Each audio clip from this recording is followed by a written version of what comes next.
박서방, 당장 내일 저 애랑 이혼해. 시어머니가 갑자기 젓가락을 식탁에 탁 내려치자 온 가족의 시선이 제게로 향했습니다. 튀어오른 침방울이 생선 접시에 떨어지는 것까지 똑똑히 보였죠. 한 달에 800만 원씩 벌어올 땐 보물단지 취급하더니 회사에서 구조조정 명단에 올랐다는 소문이 돌자마자 저는 길바닥에 버려질 걸레짝 신세가 된 겁니다. 저는 들고 있던 국그릇을 놓칠 뻔했습니다. 뜨거운 국물이 손목에 쏟아져 저도 모르게 손을 움츠렸죠. 지난주 부서 구조조정 명단이 유출됐다는 소식을 시댁 식구들이 어떻게 들었는지 어느새 제가 해고당했다는 소문으로 부풀려져 있었습니다. 어머니, 선아, 아직 회사 잘 다녀요. 소문일 뿐이에요. 남편 박민주는 고개를 푹 숙인 채 모기만 한 목소리로 중얼거렸습니다. 새 직장 구하면 되죠. 새 직장은 무슨 놈의 새 직장. 시어머니 김영자 여사가 벌떡 일어섰습니다. 의자가 바닥에 끌리며 귀에 거슬리는 소리를 냈죠. 나이 30 넘은 여자가 직장도 없고 모아놓은 돈도 없을 텐데 데리고 살면서 우리 아들 등골 빼먹을 일 있어? 내 아들 앞길 맑게 둘 순 없지. 시아버지 박상철 씨는 그저 밥만 꾸역꾸역 넘길 뿐 눈꺼풀 하나 들어 올리지 않았습니다. 옆에 앉은 동서 이수진은 입꼬리를 비죽거리면서도 손으로는 쉴 새 없이 스마트폰을 만지작거렸습니다. 분명 가족 단톡방에 이 상황을 생중계하고 있겠죠. 저는 젓가락을 쥔 손에 힘을 줬습니다. 마디가 하얗게 질렸죠. 저 해고 안 당했어요. 다음 달에 승진까지 하는걸요. 아이고, 형님. 이 와중에도 거짓말을 하시네. 이수진이 비아냥거리며 말했습니다. 제가 아까 시장 갔다가 3층 사는 김 여사님 만났는데 형님이 회사에서 종이 상자 들고 나오는 걸 똑똑히 봤다던데요. 그건 퇴사하는 동료 짐 옮기는 거 도와준 거예요. 제가 변명하려던 순간 현관문이 삐걱 소리를 내며 열렸습니다. 저희 엄마 최미숙 여사였습니다. 장바구니를 든 채 문 앞에 서 계셨죠. 관자놀이의 희끗한 머리카락에 눈발이 살짝 묻어 있었습니다. 다들 모여 있었네? 복도까지 시끄럽던데 무슨 일이야? 엄마는 식탁 위에 장바구니를 내려놓고 고급 떡 2상자를 꺼냈습니다. 김영자 여사는 지원군이라도 얻은 듯 목소리를 더 높였습니다. 최 사부인 마침 잘 오셨수. 따님이 직장을 잃어서 이제 우리 아들짝이 못 돼요. 당장 이혼시켜야겠으니 그렇게 아쇼. 순간 방 안은 괴종식의 소리만 들릴 정도로 조용해졌습니다. 남편 박민주는 제 엄마의 눈치를 살폈고 그 눈빛엔 애원마저 담겨 있었죠. 저는 손톱이 손바닥을 파고드는 것도 모른 채 엄마가 평소처럼 제 편을 들어주기만을 기다렸습니다. 하지만 엄마는 느긋하게 녹두 시루떡 한 조각을 입에 넣고 차를 한 모금 마셨습니다. 그러시죠. 엄마는 떡을 삼키고 나서 좌중을 한 번 쓱 훑어보더니 말했습니다. 내일 바로 구청 가서 서류 정리하라고 하죠. 뭐. 저는 고개를 번쩍 들었습니다. 엄마의 차분한 눈빛과 마주쳤죠. 엄마는 제 손에 조용히 차가운 물건 하나를 쥐어주었습니다. 5년 넘게 쓰던 낡은 녹음기였습니다. 엄마, 목이 꽉 메어왔습니다. 꾸물거리지 말고. 엄마는 낮은 목소리로 제 손등을 토닥였습니다. 내일 바로 가서 정리해. 김영자 여사는 잠시 어안이 벙벙하더니 이내 큰 소리로 웃었습니다. 역시 최 사부인이 현명하시네. 임선아, 똑똑히 들었지? 내 엄마가 허락한 거야. 나중에 후회하지 마라. 저는 손 안에서 점점 따뜻해지는 녹음기를 꽉 쥔 채 안도의 한숨을 내쉬는 남편의 얼굴을 보았습니다. 숨이 턱 막히는 것 같았죠. 그때 시어머니의 스마트폰에서 카톡 알림이 울렸습니다. 메시지를 확인한 시어머니가 갑자기 목소리를 높였습니다. 아, 맞다. 이혼은 좋은데 네가 혼수컨슈로 해온 그 고급 가구들은 다 두고 가야 한다. 고급 가구요? 저는 녹음기를 주머니에 쑤셔 넣으며 되물었습니다. 손끝이 떨렸죠. 그건 돌아가신 아버지가 제게 맞춰주신 혼수예요. 영수증도 다 금고에 있어요. 김영자 여사가 얼굴을 굳히며 테이블을 손바닥으로 내리쳤습니다. 박씨 집안에 들어온 건 다 박씨 집안 물건이야. 냉장고, 세탁기도 다 두고 가. 다 내 아들 월급으로 산 거니까. 농담이시죠? 저는 차갑게 웃으며 의자에서 일어섰습니다.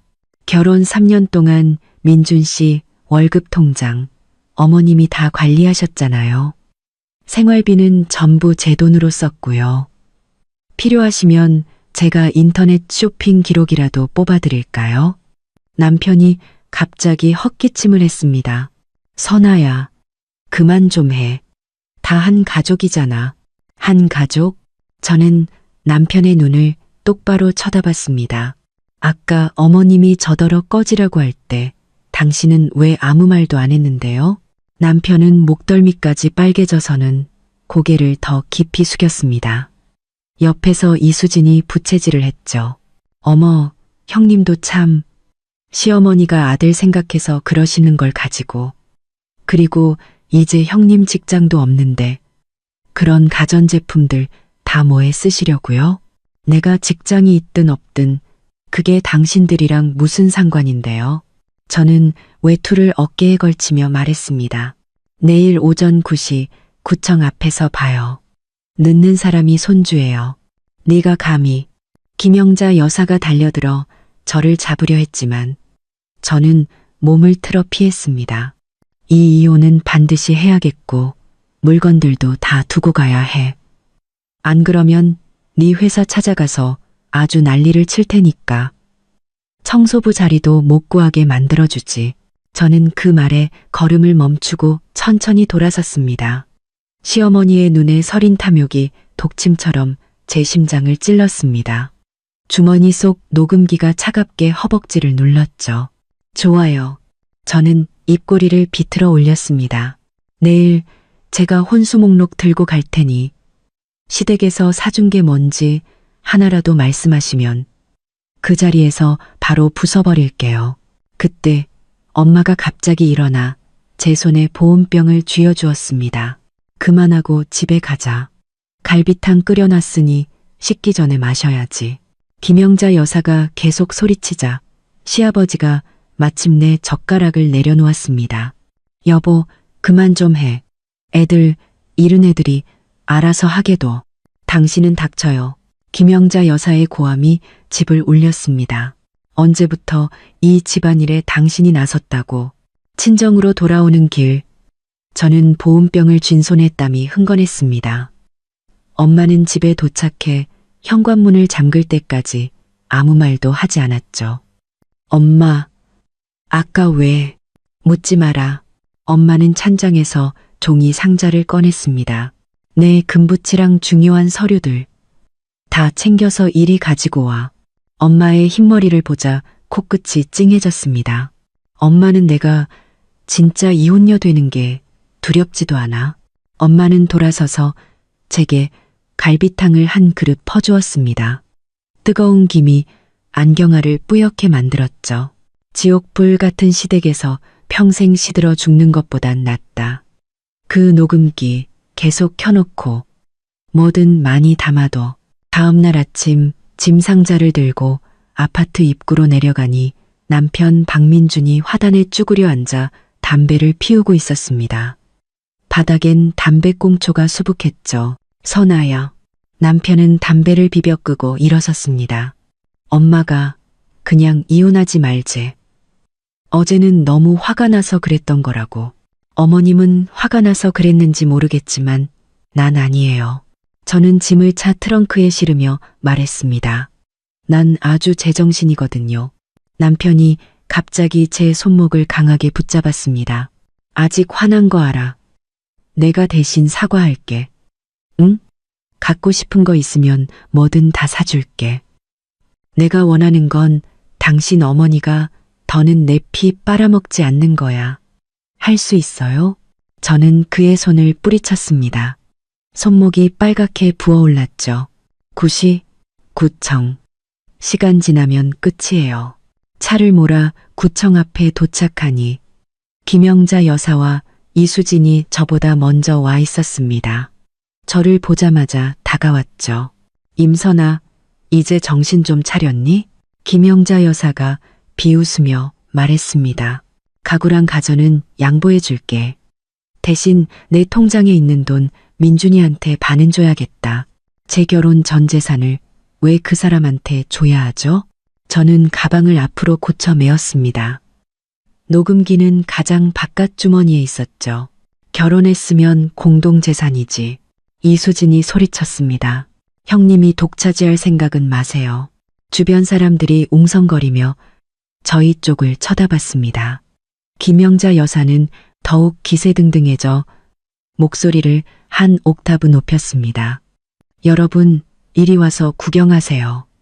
이 여자가 직장 잃으니까 돈만 챙겨서 도망가려고 해요. 양심도 없는 여자예요. 저는 심호흡을 하고 스마트폰을 꺼내 녹음 파일을 재생했습니다. 어젯밤 시어머니가 식탁을 치며 저더러 알거지로 나가라고 소리치던 목소리가 선명하게 흘러나왔습니다. 김영자 여사의 얼굴이 새하얗게 질렸죠. 저는 스마트폰을 집어넣고 남편을 쳐다봤습니다. 들어가요? 말아요? 그는 입술을 떨며 아무 말도 못했습니다. 그때 이수진이 시어머니의 소매를 끌며 제 차 트렁크 쪽으로 턱짓을 했습니다. 저는 불길한 예감에 차로 달려갔습니다. 하지만 트렁크를 열었을 때 녹음기가 들어있던 작은 파우치는 이미 사라지고 없었습니다. 김영자 여사는 남편을 끌고 아파트 단지 안으로 도망치며 소리쳤습니다. 오늘은 이혼 안 해. 변호사부터 만나고 올 테다. 저는 스마트폰을 쥔 채 그 자리에 멍하니 서 있었습니다. 손가락 마디가 하얗게 질렸죠. 방금 이수진의 손이 자기 주머니로 뭔가를 쑤셔 넣는 것 같았습니다. 그때 엄마에게서 전화가 왔습니다. 물건은? 엄마가 물었습니다. 저는 남편네 식구들이 사라진 모퉁이를 보며 이를 악물었습니다. 엄마, 녹음기. 걔네가 훔쳐간 것 같아. 전화기 저편에서 몇 초간 침묵이 흘렀습니다. 그러더니 엄마의 가벼운 웃음소리가 들려왔습니다. 훔쳐갔으면 훔쳐갔지, 뭘. 내가 너한테 진짜를 줬을 것 같니? 저는 순간 멍해졌습니다. 얼른 집으로 와. 엄마가 진짜 좋은 거 보여줄게. 엄마의 목소리에는 장난기가 섞여 있었습니다. 전화를 끊고 구청 건물을 돌아보았습니다. 왠지 이 연극은 이제 막 시작된 것 같다는 생각이 들었죠. 아까 김영자 여사가 허둥지둥 도망치다 바닥에 서류 한 장을 떨어뜨린 것 같았습니다. 저는 다가가 그것을 주워 들었습니다. 남편의 월급 명세서였습니다. 거기엔 5천만 원이 이수진의 남동생에게 송금된 기록이 찍혀 있었습니다. 날짜는 지난 수요일, 바로 제가 보너스를 받은 날이었죠. 그 명세서를 쥔 제 손끝이 뜨거워졌습니다. 지난 수요일 제가 분기 보너스를 받자마자 남편은 그 돈을 이수진 남동생에게 5천만 원이나 보냈던 겁니다. 손안에서 휴대폰이 윙하고 울렸습니다. 엄마가 보낸 문자였죠. 집에 와서 얘기해. 밖에서 멍하니 있지 말고. 저는 명세서를 작게 접어 지갑에 넣고 친정으로 차를 몰았습니다. 백미러 속 구청의 모습이 점점 작아졌습니다. 마치 떨쳐낼 수 없는 진흙탕처럼요. 아파트 상가 앞에 도착하니 엄마가 앞치마를 두른 채 저를 기다리고 있었습니다. 부엌에서 급히 나오신 모양이었죠. 엄마는 저를 집 안으로 끌고 들어가 문을 잠갔습니다. 이 5천만 원 대체 어떻게 된 거야? 저는 명세서를 식탁에 탁 내려놓으며 말했습니다. 숨이 가빴죠. 이수진 남동생, 도박하는 거 아니었어? 민준 씨는 돈을 불구덩이에 던져 넣은 거잖아. 일단 진정해. 엄마는 찬장 위에서 낡은 쇠상자를 꺼냈습니다. 내가 너한테 준 녹음기는 사실 껍데기뿐이야. 진짜는 여기 있지. 엄마가 쇠상자를 열자 안에는 은색 녹음기 펜이 들어 있었습니다. 제가 평소에 쓰는 만년필보다도 가늘었죠. 이건 내 아빠가 남겨주신 거야. 원격 녹음 기능도 있단다. 엄마는 펜을 제 손에 쥐어주었습니다. 어제 내가 그거 켜두라고 한 건 사실 이놈이 잘 작동하는지 시험해 본 거란다. 저는 그제야 모든 것을 깨달았습니다. 김영자 여사가 훔쳐가도 소용없었던 이유. 처음부터 미끼였던 겁니다. 엄마, 정말 이 바보 딸아. 엄마가 제 이마를 톡 치며 말했습니다. 그런 인간들 상대하려면 머리 좀 써야지. 내가 정말 네가 이혼하길 바랐을까봐? 그때 제 스마트폰이 울렸습니다. 화면에 박민준 세 글자가 떠 있었죠. 저는 그 이름만 봐도 속이 울렁거렸습니다. 받아. 스피커폰으로 하고 엄마는 제게 눈짓하며 테이블 위 녹음기 펜의 스위치를 조용히 눌렀습니다. 선아야, 어디야? 남편의 목소리는 비굴할 정도로 다정했습니다. 엄마가 생각해봤는데 내 돈을 나누자고 한 건 좀 심했던 것 같대. 쓸데없는 소리 집어치우고 5천만 원은 어떻게 된 건데요? 제가 말을 끊자 전화기 저편에서 잠시 침묵이 흘렀습니다. 이내 남편의 우물쭈물하는 목소리가 들려왔습니다. 그건 내가 잠깐 빌려준 거야. 수진이가 동생 급한 일에 써야 한다고 해서 다음 달에 바로 갚는다고 했어. 급한 일이 도박 빚 갚는 거겠죠. 박민준 씨, 내가 바보인 줄 알아요? 네가 그게 도박 빚인 줄 어떻게 알아? 남편의 목소리가 갑자기 높아졌습니다. 수진이가 너한테 뭐라고 한 거야? 걔는 그냥 널 질투해서. 네가 아주 단단히 홀렸구나. 엄마가 갑자기 제 휴대폰을 빼앗아 들었습니다. 박서방, 내가 우리 딸을 자네한테 시집 보낸 건 자네 집안 구멍이나 메우라고 보낸 게 아니야. 장모님, 화 푸세요. 남편의 목소리가 금세 부드러워졌습니다. 제가 잘못했습니다. 당장 갚으라고 할게요. 꼭 갚긴 뭘 갚아.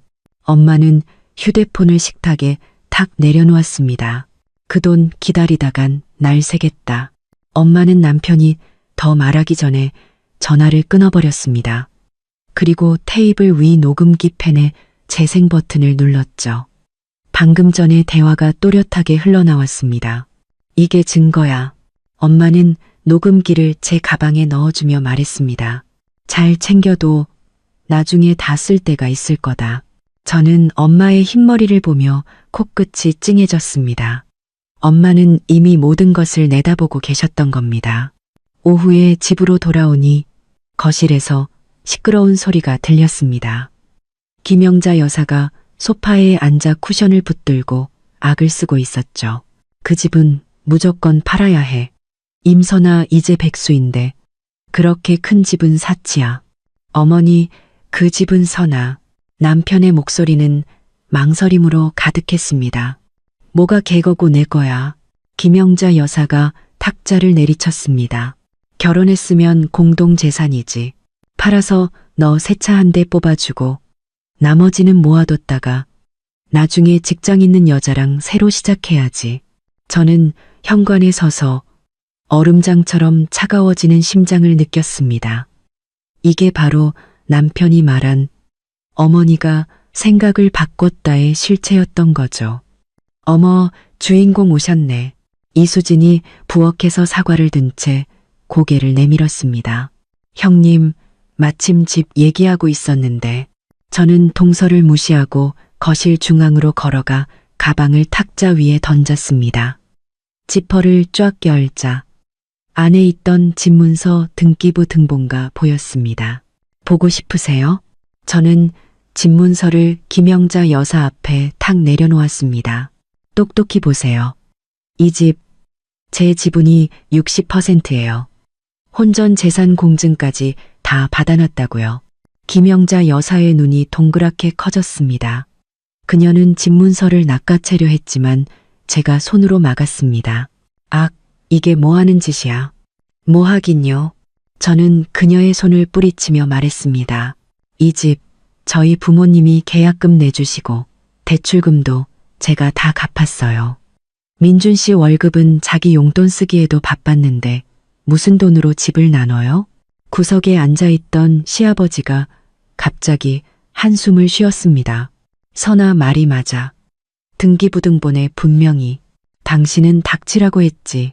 김영자 여사가 다시 소리를 질렀습니다. 이 늙은이가 팔은 안으로 안 굽고 밖으로 굽네. 이 집 안 팔면 내가 민준이 시켜서 너랑 계속 지지고 복귀할 거야. 네가 언제까지 버티나 보자. 저는 차갑게 웃으며 가방에서 은색 녹음기 펜을 꺼내 녹음 버튼을 눌렀습니다. 방금 뭐라고 하셨죠? 다시 한번 말씀해 보세요. 민준 씨 시켜서 저랑 계속 살게 해서 제가 다른 남자 못 만나게 하시겠다고요? 아니면 제 돈을 계속 뜯어내시겠다고요?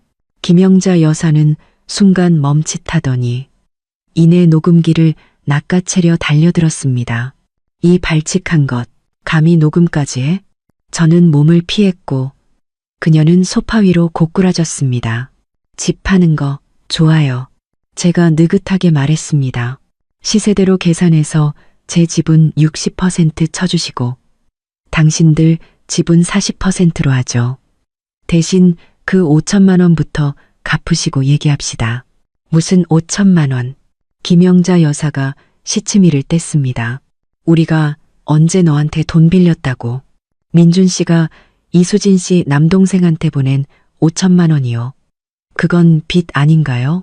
제가 이수진을 쳐다보자 그녀의 손에 들려있던 사과가 바닥으로 툭 떨어졌습니다. 그건 형부가 자진해서 준 거예요. 이수진의 목소리가 떨렸습니다. 자진해서? 내 돈으로 당신 동생 도박빚 갚아주는 게 자진해서 한 거라고? 제가 그 사과를 발로 밟자 으직 소리가 났습니다. 그때 남편이 벌떡 일어섰습니다. 얼굴이 시뻘겋게 달아올랐죠. 임선아, 너 너무 심한 거 아니야? 그 돈은 내 월급에서 나간 거야. 당신 월급? 저는 지갑에서 명세서를 꺼내 그의 얼굴에 던졌습니다. 당신 월급 통장. 계속 어머님이 갖고 계셨잖아. 이 돈이 어디서 났는지. 당신 스스로가 제일 잘 알 텐데. 남편은 고개를 돌린 채 아무 말도 못했습니다. 그러자 김영자 여사가 갑자기 대성통곡을 하기 시작했습니다. 아이고, 내 팔자야. 재수 없는 걸 며느리로 들여서 직장도 잃고 우리 집안까지 거덜내려고 하네. 그녀의 울음소리에 이웃들이 들을까봐 저는 서둘러 자리를 뜨려 했습니다. 어디일까? 김영자 여사가 울음을 뚝 그치고 제 바짓가랑이를 붙잡았습니다. 오늘 똑똑히 얘기 안 하면 못 가. 제가 그녀를 뿌리치려던 순간 문가에서 검은 그림자가 휙 스치는 것을 봤습니다. 이수진이었습니다. 그녀는 몰래 문가로 가서 손에 든 스마트폰 화면을 켠 채 이 상황을 녹화하고 있었습니다. 뭐해요? 이거 찍어서 가족 단톡방에 올리려고? 박씨 집안이 어떻게 며느리 재산 뜯어내려 하는지 다 같이 보라고? 제가 목소리를 높이자 이수진은 화들짝 놀라며 스마트폰을 주머니에 쑤셔 넣었습니다. 아니에요. 그냥 시간 좀 보려고. 김영자 여사는 여전히 바닥에서 뒹굴고 남편은 어쩔 줄 몰라 하고 있었습니다. 저는 이 아수라장을 보며 헛웃음이 나왔습니다. 이 집 누구도 손댈 생각 마세요. 저는 김영자 여사의 손을 뿌리치고 문으로 향했습니다. 계속 이러시면 저 법정 가서 그 5천만 원 받아낼 겁니다. 문을 나서려는데 일부러 이수진의 어깨를 툭 쳤습니다. 그녀의 주머니 속 스마트폰이 제 팔에 부딪혔습니다. 꽤 많이 찍은 모양이더군요. 문을 쾅 닫고 집안의 소음을 차단했습니다. 벽에 기댄 채 은색 녹음기를 꺼내 저장 버튼을 눌렀습니다. 방금 김영자 여사가 집 팔아서 아들 세장가 미천으로 쓰겠다고 한 말이 고스란히 녹음되어 있었죠. 계단을 내려가려는데 주머니 속 휴대폰이 딩동 울렸습니다. 모르는 번호로 온 문자였습니다. 임선아, 너무 까불지 마. 일 크게 만들어서 좋을 거 없어. 이수진이 보낸 것이 틀림없었습니다. 녹화한 영상으로 저를 협박하려는 속셈이겠죠. 저는 비웃으며 계단을 내려갔습니다. 이 연극, 이제 겨우 2막이 시작됐을 뿐이니까요. 아파트 입구에서 저는 술 냄새를 풍기는 남자와 부딪혔습니다. 고개를 들어보니 시댁 쪽 친척인 조태식이었습니다. 어이구, 이게 누구야? 우리 잘난 사촌 동생 아니신가? 그는 취한 눈으로 저를 껴안으려 했습니다. 너 회사에서 잘렸다며? 마침 오빠가 일자리 하나 알아봐 줄까? 저는 몸을 피하며 그를 쏘아봤습니다. 무슨 짓이에요? 그가 제 귓가에 속삭였습니다. 술 냄새가 역하게 풍겨왔죠. 네가 돈 좀 모아놨다며? 오빠한테 한 1억만 빌려줘봐. 대박 나면 2배로 갚아줄게. 저는 그의 번들거리는 얼굴을 보며 이수진의 스마트폰에 담겼을 영상을 떠올렸습니다. 조태식이 지금 나타난 건 분명 그들이 꾸민 짓이었습니다. 저는 조용히 가방에 손을 넣어 녹음기를 쥐었습니다. 스위치를 누르는 순간 조태식의 손이 다시 뻗어왔습니다. 조태식의 손이 제 눈앞에서 어른거렸습니다. 싸구려 담배 냄새가 진동했죠. 저는 반걸음 뒤로 물러섰습니다. 가방 속 녹음기가 손바닥을 뜨겁게 달궜습니다. 얼마나 필요한데요? 저는 일부러 목소리를 낮추고 녹음기 스위치를 매만졌습니다. 그의 눈이 번쩍 빛났습니다. 많이도 필요 없어. 딱 1억. 오빠가 크게 한탕하면 이자까지 쳐서 갚아준다니까. 1억이요? 저는 웃음을 터뜨렸습니다. 제가 그렇게 호구처럼 보여요? 이게 무슨 말버릇이야. 그가 얼굴을 굳히며 제 팔을 잡아챘습니다. 다한 집안 식구끼리 좀 도울 수도 있지. 너 이제 백수 되면 우리 집안에 신세질을 많을 거다. 저는 그의 손을 세게 뿌리쳤습니다. 뒤로 밀려나 벽에 부딪히면서 가방이 바닥에 떨어졌고 지퍼가 열리며 녹음기가 굴러나왔습니다. 어쭈, 이런 것까지 갖고 다니네. 조태식은 녹음기를 주워들고는 제게 흔들어 보였습니다. 임선아, 너 아주 머리가 비상하다. 저는 심장이 철렁 내려앉아 녹음기를 뺏으려 했습니다. 하지만 그는 녹음기를 자기 바지 주머니에 쑤셔 넣었습니다. 이건 이제 내 거다. 돌려받고 싶으면 돈부터 보내. 꿈 깨세요. 저는 가방을 주워들고 아파트 밖으로 뛰기 시작했습니다. 뒤에서 조태식이 욕설을 퍼부으며 쫓아왔습니다. 등 뒤로 들려오는 발소리가 심장을 두드렸죠.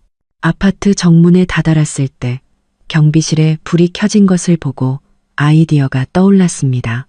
아저씨, 저 사람이 술 취해서 저를 괴롭혀요.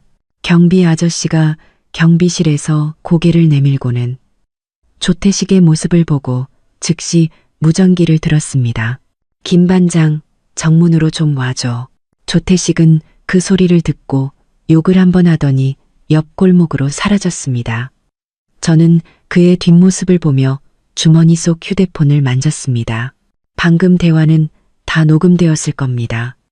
엄마가 준 녹음기에는 원격 동기화 기능이 있었으니까요. 아가씨, 괜찮아요? 경비 아저씨가 고무봉을 들고 다가왔습니다. 네, 괜찮아요. 감사합니다. 제 사촌 오빠인데 술만 마시면 저래요. 집에 돌아오니 엄마는 아직 주무시지 않고 거실에서 나무를 다듬고 있었습니다. 제 꼴을 보더니 손에 든 시금치를 툭 떨어뜨렸죠. 무슨 일이야? 조태식이 너한테 무슨 짓 했어? 엄마는 제 팔에 난 붉은 자국을 보고 미간을 찌푸렸습니다. 저는 방금 있었던 일을 전부 말씀드렸습니다. 엄마는 이야기를 다 듣고는 차갑게 웃었습니다. 내가 그럴 줄 알았지. 이수진 그 여우 같은 게 좋은 마음으로 널 도울 리가 없지. 조태식빛 독촉장이 시장 바닥에 쫙 깔렸는데 걔가 모를 리가 있겠어? 빛 독촉장이요? 그럼 아침에 장 보다가 보고 찍어놨지. 엄마는 서랍에서 사진 한 장을 꺼냈습니다. 조태식의 주민등록번호와 빚 갚아라는 붉은 글씨가 선명한 독촉장이었습니다. 빚은 이자가 붙어 3억이 넘어 있었습니다. 저는 그제야 모든 것을 이해했습니다. 그들은 저를 이용해 조태식의 빚을 메우려 했던 겁니다. 엄마, 그 인간들 정말. 저는 분해서 손이 떨렸습니다. 화내지 마. 화내서 될 일이 아니야. 저것들을 잡을 방법을 생각해야지. 참, 네 승진은 확정된 거니? 네. 다음 주 월요일에 공지 나와요. 근데 엄마는 제 승진 소식을 어떻게 아셨어요? 찍었지. 엄마는 장난스럽게 웃었습니다. 우리 딸이 얼마나 똑똑한데. 승진 안 하는 게 이상하지. 그때 제 스마트폰이 시끄럽게 울리기 시작했습니다. 가족 단톡방이 난리가 난 것이었죠. 이수진이 오후에 저희 집에서 찍은 영상을 올렸습니다. 화면 속에는 김영자 여사가 바닥에 주저앉아 울고 있고 제가 그 옆에 서 있는 모습이 담겨 마치 제가 노인을 학대하는 것처럼 보였습니다. 이수진, 여러분 이것 좀 보세요. 임선아 형님이 회사에서 잘리니까 저희를 내쫓고 집까지 독차지하려 해요. 셋째 이모, 어머, 선아가 어쩌다 저렇게 됐니? 그래도 한 가족인데. 둘째 삼촌, 내가 듣기론 걔 요즘 어떤 남자랑 가깝게 지낸다던데. 재혼하려는 거 아니야? 이수진, 맞아요 삼촌. 누가 보니까 외제차에서 내렸다던데요. 벌써 다음 남자 찾아놨나 봐요. 저는 혈압이 치솟는 것을 느꼈습니다. 이수진은 영상을 악의적으로 편집해 저를 모함하고 있었습니다. 진정해. 엄마가 제 스마트폰을 들여다보더니 말했습니다. 이참에 내 승진 소식을 공식적으로 알려버리자. 저는 주저했습니다. 너무 나서는 것 같았죠. 뭘 망설여. 쟤들이 내 머리 꼭대기에서 노는데 무슨 체면을 차려. 엄마는 제 휴대폰을 가져가더니 지난주에 찍어둔 제 사원증 사진을 찾았습니다. 새로운 직책이 선명하게 찍혀 있었죠. 그리고 월급 명세서 캡처 화면도 찾아냈습니다. 월급 8, 0, 0원이라는 숫자가 유독 눈에 띄었습니다. 이렇게 글을 써 엄마가 휴대폰을 돌려주었습니다. 회사에서 능력을 믿어주셔서 감사하다. 앞으로 더 열심히 하겠다고. 저는 심호흡을 하고 엄마가 시키는 대로 글을 작성해 전송 버튼을 눌렀습니다. 단톡방은 순식간에 조용해졌습니다. 방금 전까지 저를 비난하던 친척들은 아무 말도 없었죠. 몇 분 후 이수진이 갑자기 음성 메시지를 보냈습니다. 손톱으로 유리 긁는 소리처럼 날카로웠죠. 임선아, 너 이거 포토샵한 거지? 너 잘린 거 동네방네 소문 다 났는데 포토샵인지 아닌지는 다음 주에 회사 홈페이지 공지 보면 아시겠죠. 아, 그리고 이수진 씨, 동생분 도박 빚은 다 갚으셨어요? 필요하면 제가 송금 내역이라도 이 방에 올려드릴까요? 이수진은 더 이상 답이 없었습니다. 단톡방의 친척들은 태도를 바꿔 제게 축하 메시지를 보내기 시작했습니다. 방금 전에 비난은 없었던 일처럼요. 저는 그 화면을 보며 역겨움을 느꼈습니다. 그때 모르는 번호로 전화가 걸려왔습니다. 여보세요. 임선아냐? 나 조태식이다.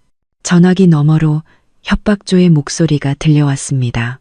그 1억 빌려줄 거야, 말 거야?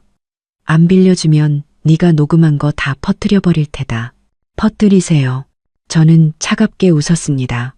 사람들이 당신이 어떻게 협박하고 갈취하는지 똑똑히 듣게 말이에요. 네가 감히. 참, 당신 도박빚이 3억 넘는다면서요? 그 와중에 협박까지. 감방 가고 싶어서 안달이 나셨나 봐요. 전화기 저편에서 갑자기 아무 소리도 들리지 않았습니다. 몇 초 후 탁 하는 소리와 함께 전화가 끊겼습니다. 저는 방금 대화 녹음 파일을 엄마에게 보여드렸습니다.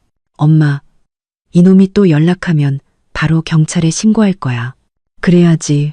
엄마는 고개를 끄덕이더니 한숨을 쉬었습니다. 사실 네가 결혼할 때부터 저 시어머니가 좀 이상하다고 생각했어. 자꾸 네 월급이 얼마냐고 묻더라. 그럼 그때 왜 말씀 안 하셨어요? 말했으면 네가 들었겠니? 그때 네 눈엔 박민준밖에 안 보였잖아. 저는 고개를 숙였습니다. 엄마 말이 맞았습니다. 그때는 제가 엄마에게 너무 예민하다고 오히려 화를 냈었죠. 됐다. 지난 일은 지난 일이고 내일 주말인데 나랑 철물점 좀 가자. 거긴 왜요? 자물쇠 새로 사야지.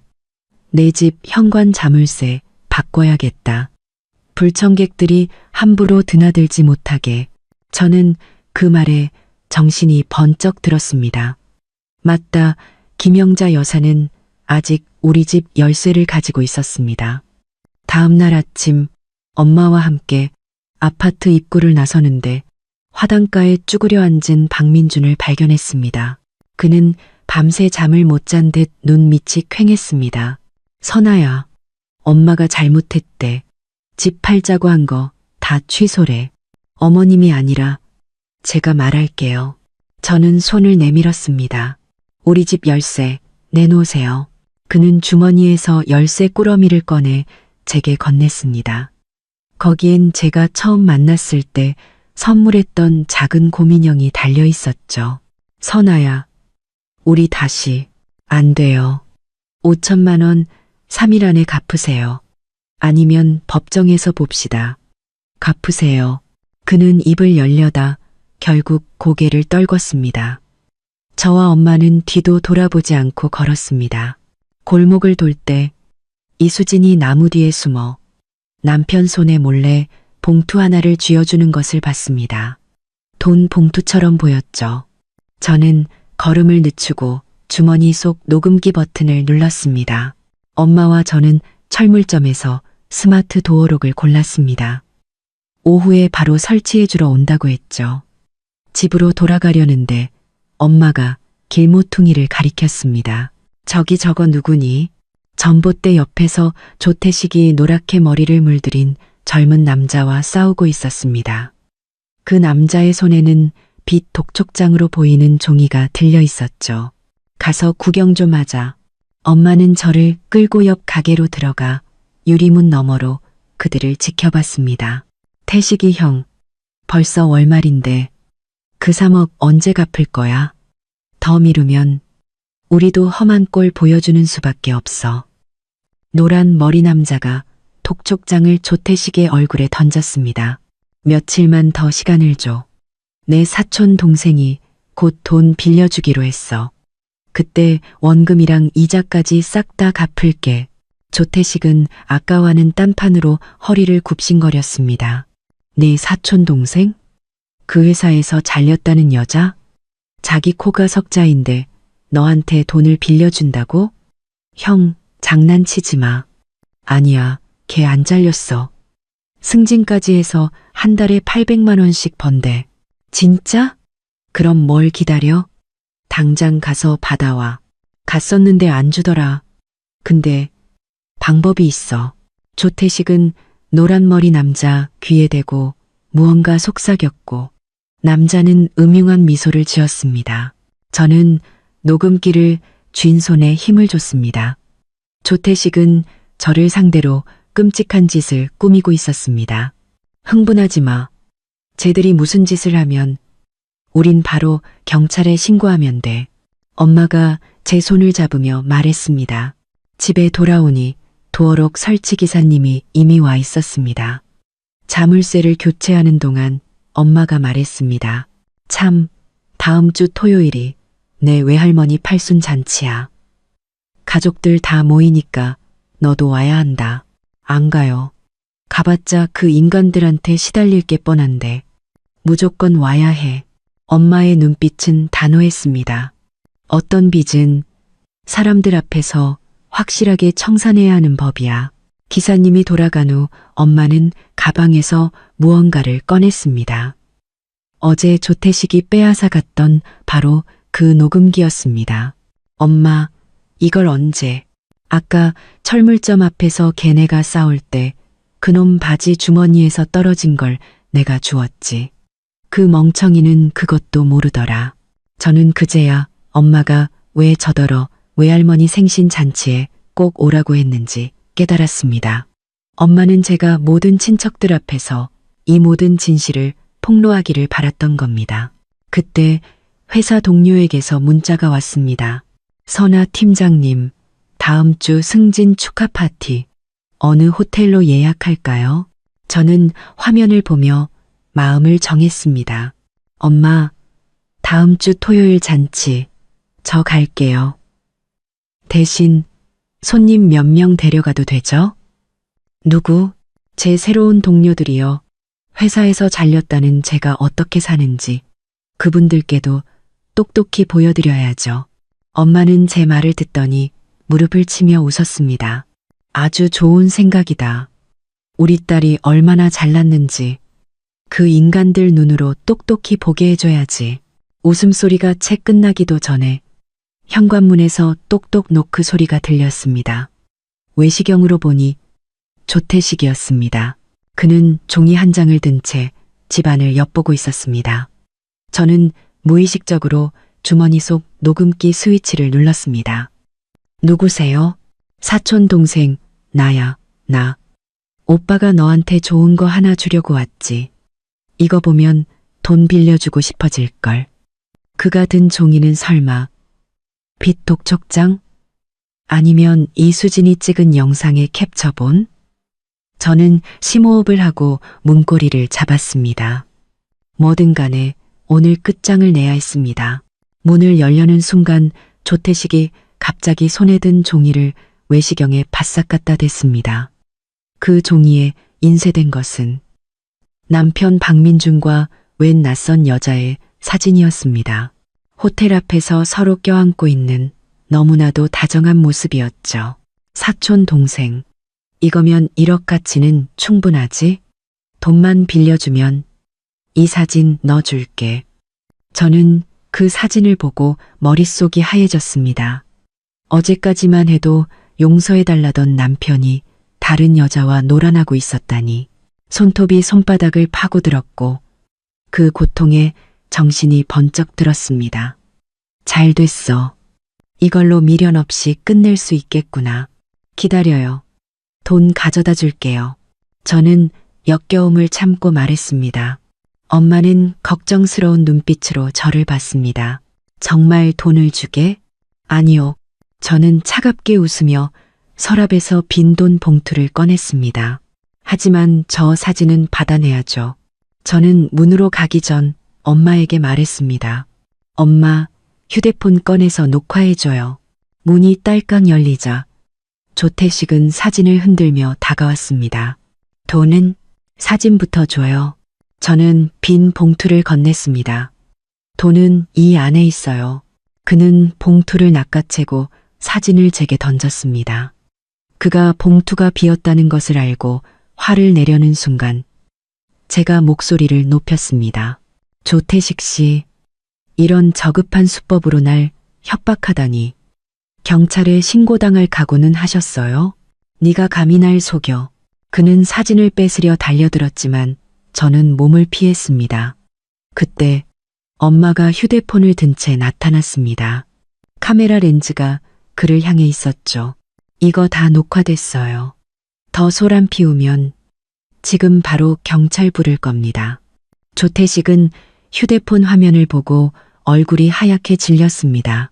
그는 욕을 하며 도망치려 했죠. 잠깐만요. 내 녹음기 돌려줘요. 무슨 녹음기? 어제 당신이 훔쳐간 거요. 거기엔 당신이 날 협박한 증거가 다 들어있다고요. 그는 더 빨리 도망쳐 계단으로 사라졌습니다. 제가 쫓아갔을 때 그는 계단에서 넘어져 있었습니다. 그가 떨어뜨린 빈 봉투를 주우려 허리를 숙일 때 저는 그의 주머니에서 은색 녹음기 펜을 봤습니다. 엄마가 제게 준 바로 그것이었죠. 그 펜 내놔요. 저는 달려들어 그것을 뺏으려 했고 우리는 몸싸움을 벌였습니다. 그때 계단 아래에서 발소리가 들리더니 박민준이 나타났습니다. 그는 보온병을 든 채 저희를 보고 얼굴이 굳었습니다. 지금 뭐 하는 거야? 그가 달려와 우리를 떼어놓는 사이 조태식은 도망쳤습니다. 선아야, 이게 대체 무슨 일이야? 저는 손에 든 사진을 보며 헛웃음이 나왔습니다. 그가 제게 물을 자격이 있을까요? 별거 아니에요. 저는 사진을 주머니에 넣고 집으로 향했습니다. 다시는 찾아오지 마세요. 우리 이제 아무 사이도 아니니까. 선아야, 내 말 좀 들어봐. 뭘 들어요? 당신이 다른 여자랑 껴안고 있는 걸 해명하겠다는 거예요? 아니면 조태식이랑 짜고 날 협박한 걸 해명하겠다는 거예요? 그의 얼굴이 새하얗게 질려 아무 말도 못했습니다. 저는 그를 무시하고 집으로 들어가 문을 쾅 닫았습니다. 외시경으로 보니 그는 보온병을 바닥에 떨어뜨린 채 멍하니 서 있었습니다. 제가 사준 보온병이었는데 엄마가 다가와 제 손에서 사진을 가져갔습니다. 이런 놈 때문에 속상해하지 마라. 일찍 알아챈 게 다행이지. 저는 고개를 끄덕이다가 물었습니다. 엄마, 혹시 저 사진 가짜일 수도 있지 않을까요? 가짜여도 상관없어. 덕분에 네가 미련을 확실히 버렸잖니. 그때 모르는 번호로 전화가 걸려왔습니다. 조태식의 번호와 지역 번호가 같았죠. 빚쟁이들이 틀림없었습니다. 여보세요. 임선아 씨? 조태식이 우리한테 빚진 거 사촌 동생인 당신이 좀 갚아줘야겠어. 역시나 사람 잘못 찾으셨네요. 전 그 사람이랑 아무 관계 없어요. 헛소리 마. 조태식이 그랬어. 네가 한 달에 800만 원씩 번다고. 그 돈으로 5천만 원만 먼저 보내. 안 그러면 네 회사 찾아가서 난리칠 줄 알아. 저는 엄마와 눈을 맞추고 스피커폰을 켰습니다. 제 회사에 와서 소란을 피우시겠다고요? 그쪽들이 조태식 씨한테 돈 받을 증거는 있고요. 설령 있다 해도 그건 그 사람 개인 빚이지 저랑은 상관없잖아요. 그리고 지금 이 대화 전부 녹음하고 있거든요. 협박죄로 경찰서에 증거 제출하기 딱 좋겠네요. 전화기 저편에서 탁 소리가 나더니 전화가 끊겼습니다. 엄마가 제 등을 두드리며 말했습니다. 걱정 마라. 엄마한테 방법이 있어. 네 대학 동기 중에 경찰하는 애 있지 않았니? 저는 그제야 우리 동네 파출소에서 근무하는 주민혁 형사가 떠올랐습니다. 엄마의 말대로 저는 그에게 연락해 모든 상황을 설명했습니다. 선아야, 왜 진작 말 안 했어? 조태식 일당, 우리가 예전부터 주시하고 있었어. 내 녹음 파일이 결정적인 증거가 될 거야. 주민혁 형사의 말에 저는 안도했습니다. 드디어 외할머니의 팔순 잔칫날이 되었습니다. 저는 엄마가 주신 돌아가신 아버지가 사주셨다는 진주 목걸이를 하고 집을 나섰습니다. 아파트 입구에는 박민준이 장미꽃 다발을 들고 서 있었습니다. 그는 제게 다시 기회를 달라며 애원했지만 저는 냉정하게 돌아섰습니다. 차를 타고 떠나며 백미러로 본 그의 모습은 처량하기 짝이 없었죠. 잔치에 도착하니 모든 친척이 저를 이상한 눈으로 쳐다봤습니다. 이수진은 저를 피하기 바빴죠. 조태식이 잡혀 들어갔다는 소식을 들은 모양이었습니다. 김영자 여사는 저를 보자마자 시비를 걸어왔지만 엄마가 나서서 저를 감싸주셨습니다. 식사가 시작되고 김영자 여사는 기어이 이를 터뜨렸습니다. 여러분, 임선아가 우리 집에서 3년 동안 먹고 살았으니 이혼하려면 위자료를 내놔야 합니다. 위자료요? 제가 결혼 생활 내내 제 돈으로 살림하고 민준 씨 용돈까지 줬는데 무슨 위자료를 말씀하세요. 네가 돈 잘 버니까 생활비 좀 보태는 게 당연하지. 이제 이혼하니까 그 돈도 반은 내놔야 해. 꿈 깨세요. 저는 가방에서 녹음기를 꺼내 재생했습니다. 집 팔아서 아들 새 차 사주고 새장가 미천으로 쓰겠다는 김영자 여사의 목소리. 사진값으로 1억을 달라는 조태식의 목소리. 빚 갚으라는 빚쟁이의 협박 목소리가 차례로 울려 퍼졌습니다. 온 집안이 찬물을 끼얹은 듯 조용해졌습니다. 김영자 여사는 얼굴이 새빨개져서 제게 달려들었지만 저는 피했습니다. 그녀는 바닥에 주저앉아 대성통곡을 시작했죠. 몇몇 친척이 저를 말리려 했지만 외할머니께서 나서서 상황을 정리해 주셨습니다. 다들 그만해라. 이건 영자랑 수진이가 잘못한 거야. 선아한테 사과해. 김영자 여사와 이수진은 마지못해 제게 고개를 숙였습니다. 그때 박민준이 달려와 제게 서류 봉투를 내밀었습니다. 안에는 제 이름으로 명의가 이전된 집문서가 들어있었죠. 그는 눈물까지 글썽이며 제게 용서를 구했습니다. 하지만 저는 또 다른 녹음기를 꺼내 재생했습니다. 그 안에는 일단 진명에 넘겨주고 환심을 산 다음에 완전히 내쫓아버리자고 자기 엄마와 모의하는 남편의 목소리가 담겨 있었습니다. 박민주는 그 자리에 주저앉아 버렸고 이수진은 제 다리를 붙잡고 애원했지만 저는 차갑게 뿌리쳤습니다.